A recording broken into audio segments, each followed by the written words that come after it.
Por gentileza, abram suas Bíblias no livro do profeta Daniel, capítulo de número 4. Livro do profeta Daniel, capítulo de número 4.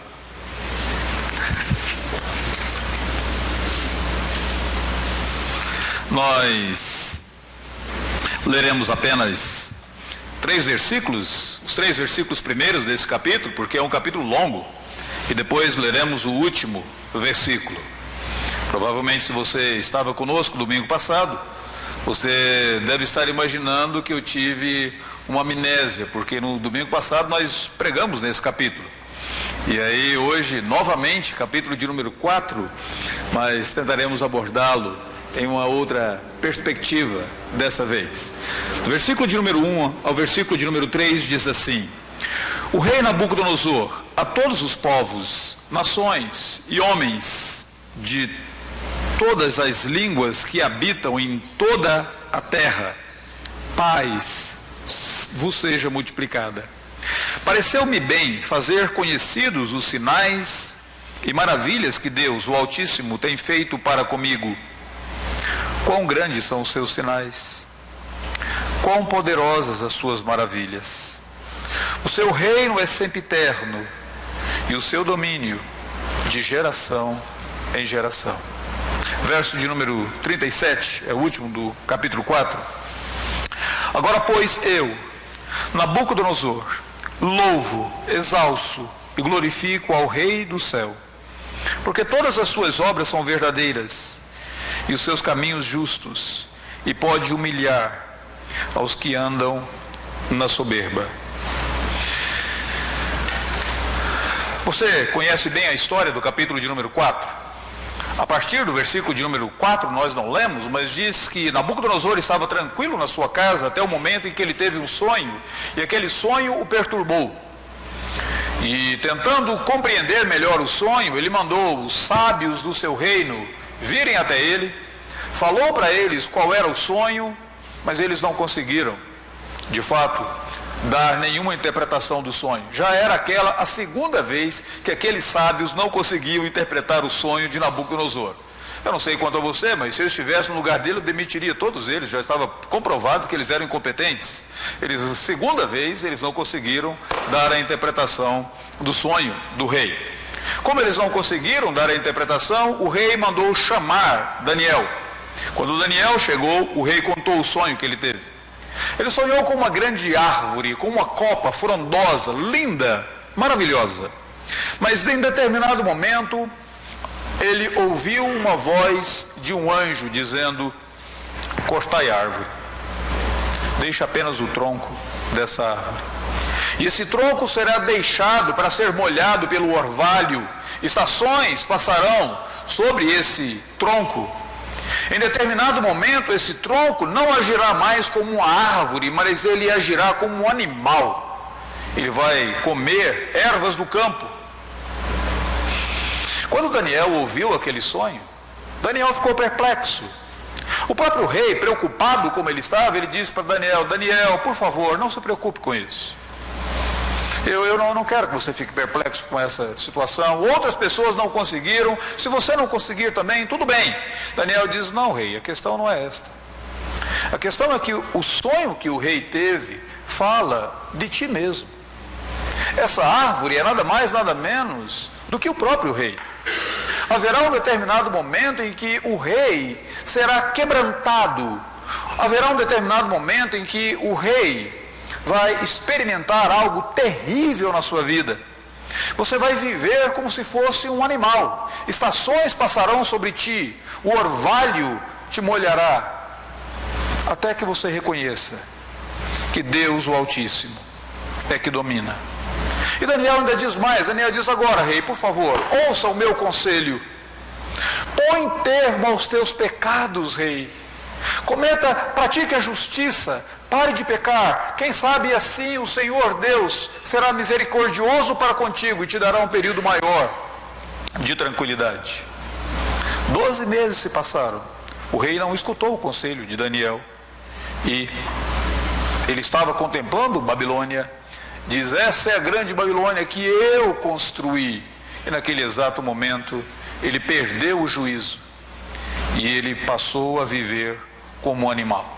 Seus cabelos cresceram, suas unhas cresceram. Os arqueólogos dizem que em determinado momento Nabucodonosor ele foi retirado do trono e o filho dele, capítulo de número 5 vai falar sobre Belsazar, o filho dele assumiu o governo temporariamente. Ele foi levado para uma cidade na Arábia. E somente depois, quando ele reconheceu que Deus de fato era o Senhor de todo o universo e começou a adorar a Deus, então ele retornou ao trono dele. Essa é a história do capítulo de número 4. Você já deve ter lido, você está familiarizado com ela.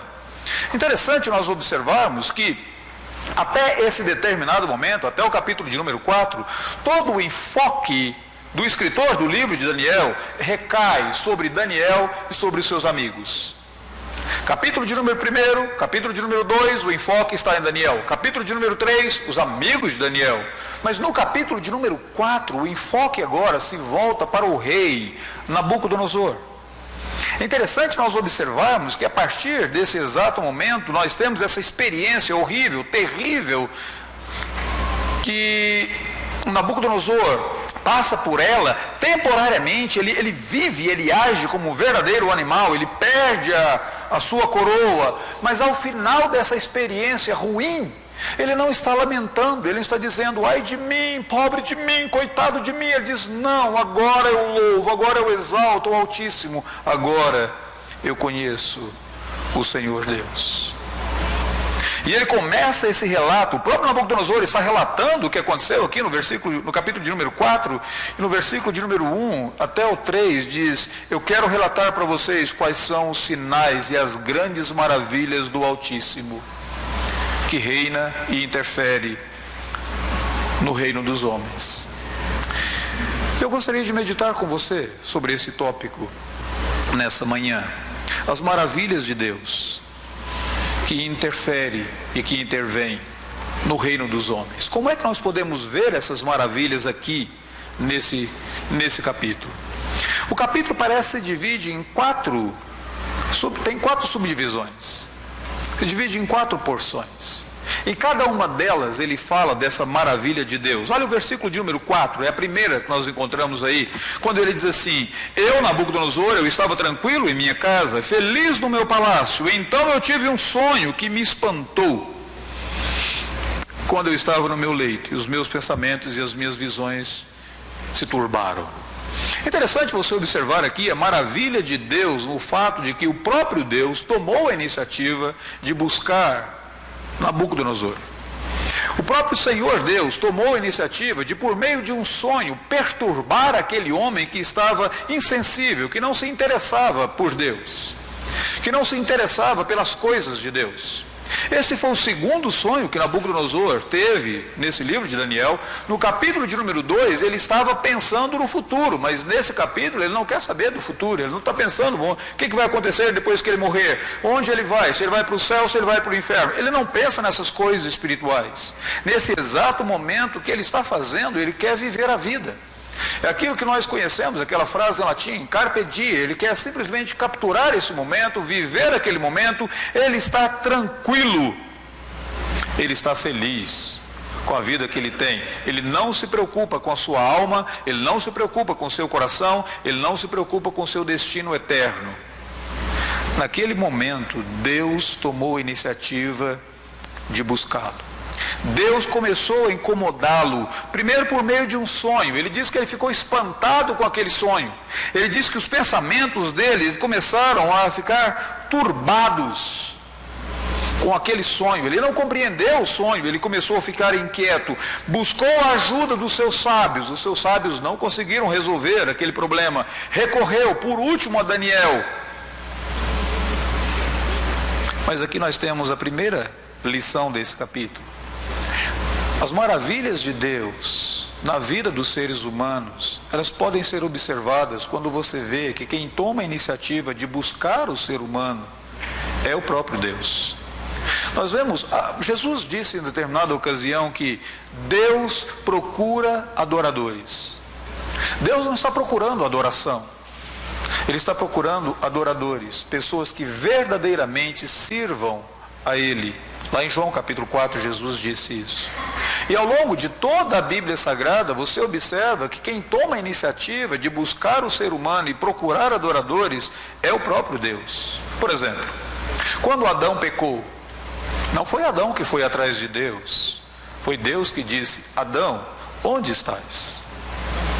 Quando o pecado veio sobre a humanidade e todos estariam destinados ao inferno, foi Deus que tomou a iniciativa de fazer uma promessa de que Ele enviaria alguém que esmagaria a cabeça da serpente, o Redentor, e providenciaria a redenção para todos nós. Foi Deus quem tomou a iniciativa de chamar uma família, dessa família fazer uma nação, e nessa nação nascer Jesus Cristo. O apóstolo Paulo escreve assim: vindo, porém, a plenitude dos tempos, Deus enviou o seu Filho, nascido de mulher, nascido sob a lei. Quem tomou a iniciativa foi Deus.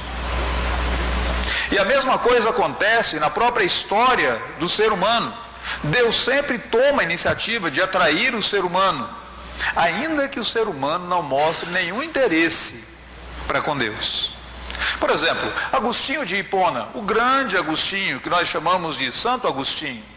Agostinho não estava interessado em buscar a Deus. Agostinho queria buscar os prazeres dessa vida. Na adolescência ele já era pai de uma criança, ele vivia uma vida de grande imoralidade. Em determinado momento ele estava numa praça e as crianças brincando, uma brincadeira, um joguinho, dizendo: toma e leia, toma e leia, toma e leia. E cai uma parte da Bíblia Sagrada no colo de Agostinho. Ele lê e ele diz para o colega dele: eu acabei de ser convertido, a partir de agora eu me tornei um cristão. O colega dele diz: o que você leu? Ele diz: eu li um texto da Bíblia, Romanos capítulo 13. O colega dele diz: você poderia continuar lendo, quem sabe tem um versículo aí para mim também. E ele lê o versículo seguinte, o versículo 14, o colega dele se converte. De quem foi a iniciativa? De Deus.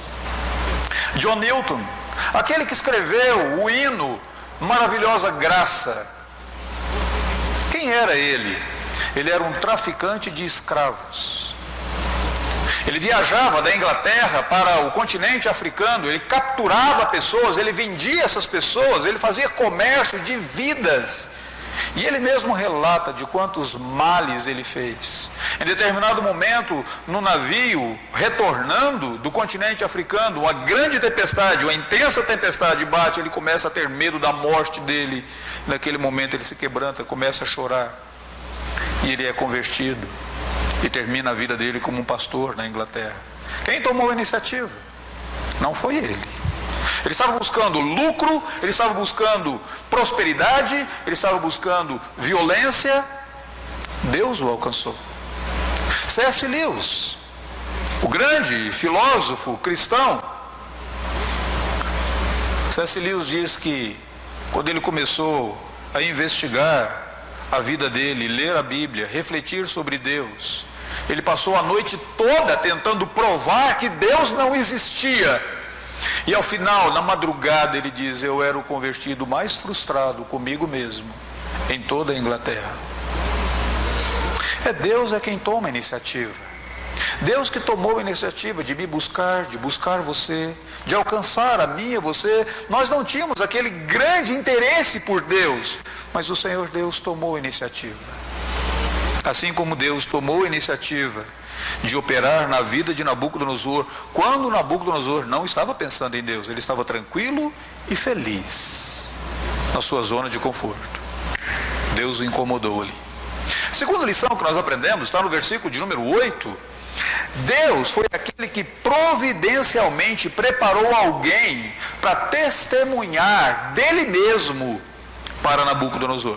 Versículo de número 8 diz que Nabucodonosor, depois de ter chamado aqueles sábios, supostos sábios da corte para explicar o sonho, eles não conseguiram. Verso de número 8 diz: então se me apresentou Daniel, cujo nome é Beltesazar, segundo o nome do meu Deus, no qual há o Espírito dos deuses santos, e eu lhe contei o sonho. E ele conta o sonho e Daniel dá a interpretação para ele. Eu acho engraçado que quando ninguém conseguiu interpretar o sonho do rei, o rei se voltou para Daniel. Daniel já havia interpretado um sonho para o rei, lá no capítulo de número 2. E Daniel era conhecido como aquele que tem o espírito dos deuses santos. Ele era conhecido como uma pessoa muito sábia. Agora, eu fico perguntando nesse texto, o que Daniel estava fazendo na Babilônia? Daniel era judeu. Por que Daniel estava na Babilônia? Você vai me responder, porque os judeus foram levados cativos para a Babilônia, porque Nabucodonosor conquistou a Judéia. Mas se você ler no capítulo 1 do livro de Daniel, vai dizer, porque o Senhor Deus lhe entregou nas mãos. A iniciativa foi de Deus e a providência foi de Deus. A presença de Daniel lá na Babilônia, e ele ficou ali durante os 70 anos, ele permaneceu durante 70 anos, foi providência de Deus. Eu quero que você compreenda que a Bíblia Sagrada deixa claro, ela diz que Deus nunca se deixa ficar sem testemunho de si mesmo. Salmo de número 19 diz que os céus proclamam a glória de Deus. Romanos capítulo de número 1 diz que por meio das coisas criadas nós podemos perceber o poder e a sabedoria do Senhor Deus e a sua invisibilidade. Deus não se deixou ficar sem testemunho. Atos capítulo de número 14 diz que as estações frutíferas, a prosperidade e até a alegria no coração da pessoa que não teme a Deus, até a alegria no coração do ser humano, é testemunho de Deus, de que Ele existe. Engraçado. Até as festas de um ímpio, é Deus dizendo, eu quero que você saiba que a fonte da verdadeira alegria sou eu. Você só tem alegria neste mundo porque eu existo. Se eu não existisse, você não teria nenhuma. Até isso é testemunho de Deus. Romanos capítulo de número 2, versículo de número 15, diz que a consciência no ser humano é a norma da lei gravada no coração do homem. É claro, não existe mais aquela ideia de, pobrezinho do índio que morreu sem ouvir do Evangelho. Não, ele teve o testemunho de Deus por meio da criação, por meio da alegria no coração dele, por meio da consciência dele. Interessante então. Mas a Bíblia continua, ela diz que Deus nos fala por meio da sua palavra escrita, Hebreus capítulo 1, tendo Deus outrora falado muitas vezes, de muitas maneiras, aos pais, pelos profetas, lá no Antigo Testamento, e Ele nos fala por Jesus. Deus nos fala pela palavra escrita e Deus nos fala também por meio de pessoas, aos pais, pelos profetas. Ou seja, Deus toma providências para nos cercar de tal maneira que nós possamos ouvir o testemunho de que Ele existe, que Ele é real. Deus nos fala por meio dos nossos pais. Deus nos fala por meio da igreja. Deus nos fala por meio de amigos. Deus toma providência para que alguém nos dê testemunho dEle. Essa é uma maravilha de Deus. Deus não se deixou ficar sem testemunho. Terceira lição nesse texto. Deus não desiste do ser humano, mesmo quando o ser humano responde a Deus com descaso. Quer ver o descaso de Nabucodonosor? Dê uma olhada no versículo de número 27. Diz assim: portanto, ó rei, aceita o meu conselho. Põe termo pela justiça aos teus pecados, à tua iniquidade, usando de misericórdia para com os pobres, e talvez se prolongue a tua tranquilidade. Sabe o que Nabucodonosor fez? Versículo 28 diz, todas essas coisas sobrevieram ao rei Nabucodonosor, verso de número 29, ao cabo de 12 meses passeando sobre o palácio, na casa real. Pronto. 12 meses, Daniel deu conselho para ele, dizendo, rei, por favor, aceita o meu conselho. Põe termo aos teus pecados, quem sabe se prolongue a tua tranquilidade. Sabe o que ele fez? Entrou por aqui, saiu por ali. Ficou 12 meses, continuou 12 meses no seu pecado, até que a profecia se cumpriu sobre ele e ele realmente passou a viver como um animal. É engraçado você observar que as pessoas, geralmente, elas respondem com descaso a Deus. Jesus disse que antes do retorno dele, o mundo estará como nos dias de Noé. As pessoas comerão, se casarão e se darão em casamento. E o texto diz que na época de Noé eles não perceberam até que viesse o dilúvio. Imagine, fica imaginando o período de Noé construindo aquela arca enorme, aquele negócio imenso. E de repente o pessoal passava e dizia assim: está doido esse homem.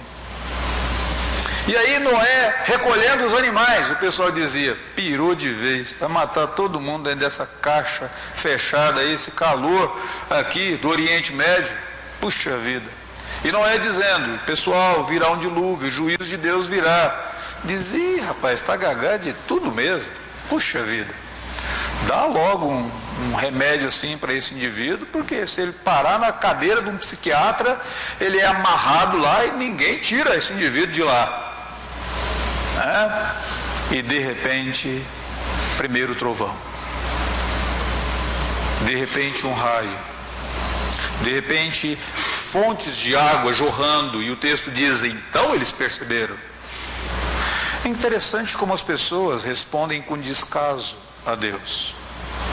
Você fala de Cristo para uma pessoa e ela responde com descaso.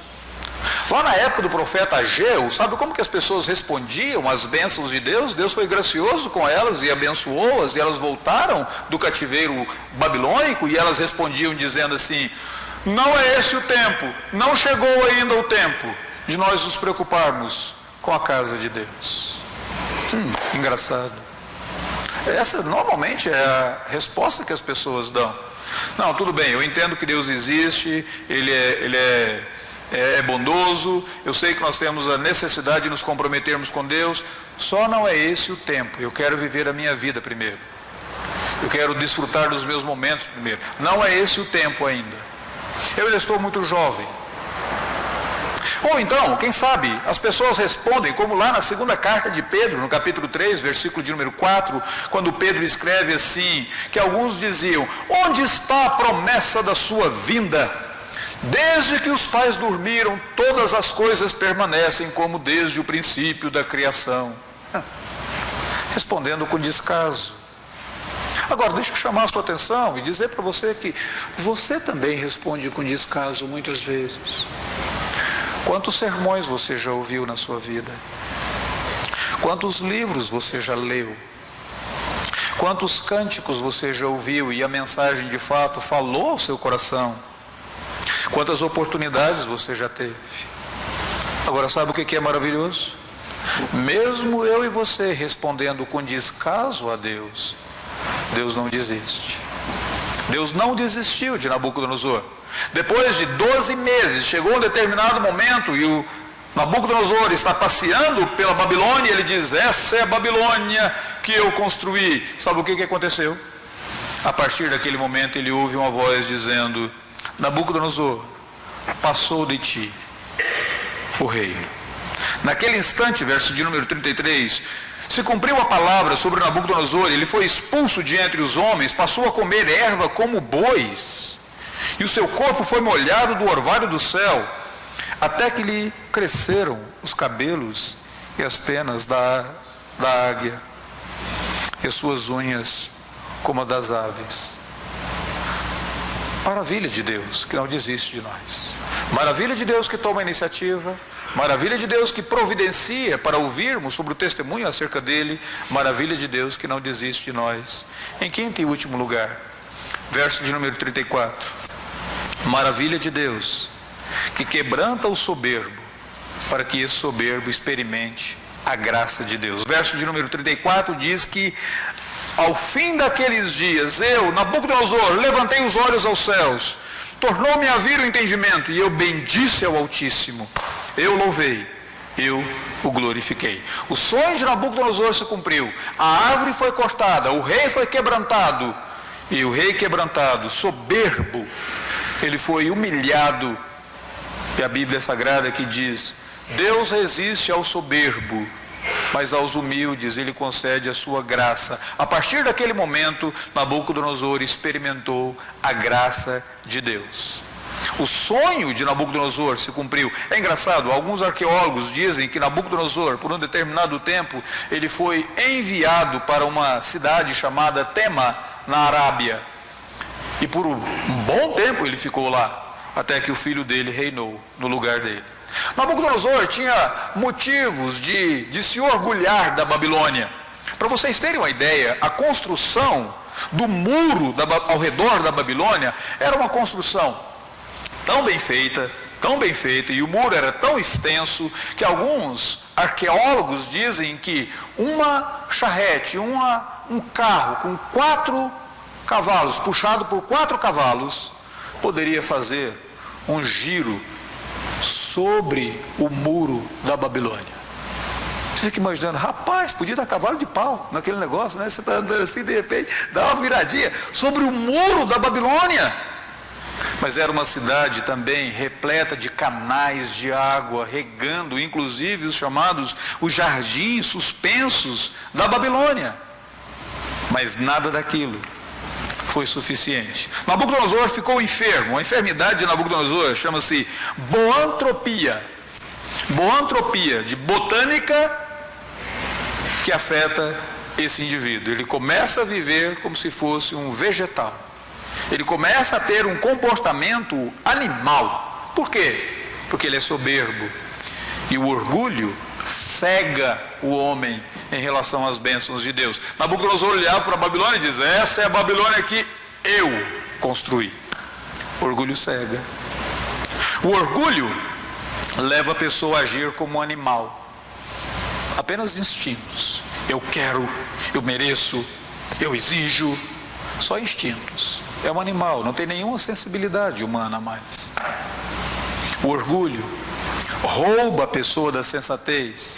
E Nabucodonosor diz: quando o entendimento me foi dado novamente, então eu pude louvar a Deus. As maravilhas de Deus. Deus quebranta o soberbo e faz dele humilde, para que ele experimente a graça de Deus.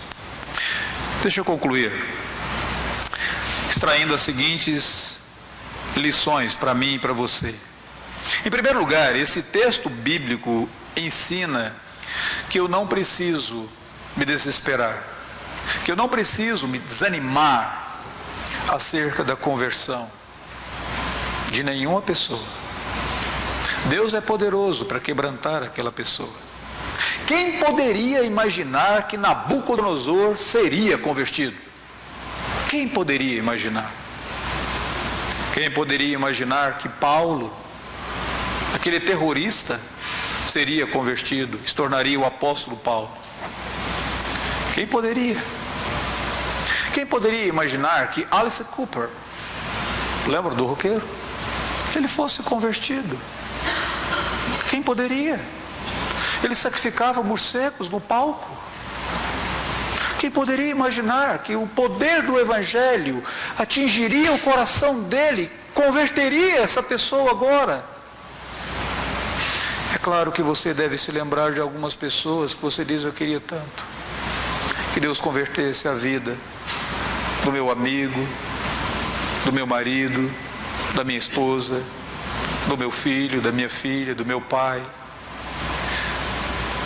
Esse texto diz que nós não precisamos entrar em desespero, nem ficar desanimados sobre a conversão de alguém. Deus é poderoso para fazê-lo. A segunda coisa que esse texto ensina para mim e para você é que a razão pela qual algumas pessoas se privam das bênçãos de Deus é que elas estão mais preocupadas com elas mesmas do que com o próprio Deus. Por que Nabucodonosor não se converteu logo? Por que ele não aceitou o conselho de Daniel? Por que ele não diz: é verdade, Daniel, você tem o Espírito dos deuses, você tem uma atitude sábia, você acabou de me dar um conselho, eu me arrependo diante do Senhor, ó Deus, perdoa os meus pecados. Mas não, ele estava mais preocupado com ele mesmo. Ele estava mais preocupado consigo e ele queria dizer: essa é a Babilônia que eu construí. E por 12 meses ele viveu na sua tranquilidade, mas depois ele experimentou a angústia de viver uma vida animalesca. Deixa eu dizer para você que muitas vezes você também se priva das bênçãos de Deus, porque você está mais preocupado consigo do que com Deus. Tem algumas pessoas que ouvem a pregação do Evangelho e elas pensam assim: se você não me explicar, se você não me convencer, se você não satisfazer as minhas curiosidades, eu não creio nesse Evangelho. Diga, engraçado. Você não consegue explicar a própria complexidade da sua vida. Você não consegue explicar a própria variação hormonal que muitas vezes você tem. Como que você exige que Deus se faça totalmente compreensível à sua mente, à sua capacidade? Cuidado para você não ficar mais preocupado consigo mesmo. Às vezes nós falamos: tudo bem, eu quero crer no Evangelho, eu quero crer em Jesus, eu quero fazer de Jesus o meu Senhor, o meu Salvador, mas o que eu ganho com isso?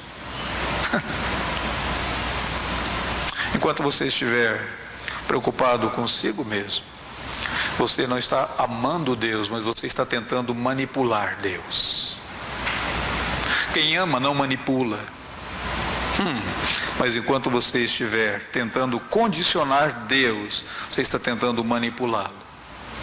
A última lição que nós tiramos daqui é que esse Deus que opera maravilhas na vida dos homens, Ele é rico em resgatar, Ele é rico em perdoar.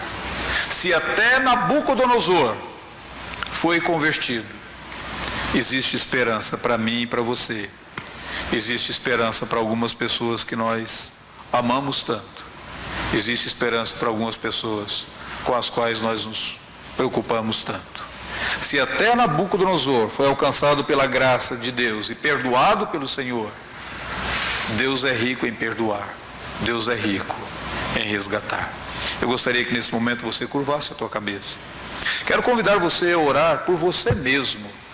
E depois eu gostaria de convidar você a orar para alguém que você ama tanto e espera tanto a conversão, espera tanto a transformação. Eu gostaria que você colocasse a vida dessa pessoa diante do Senhor Deus na manhã desse domingo.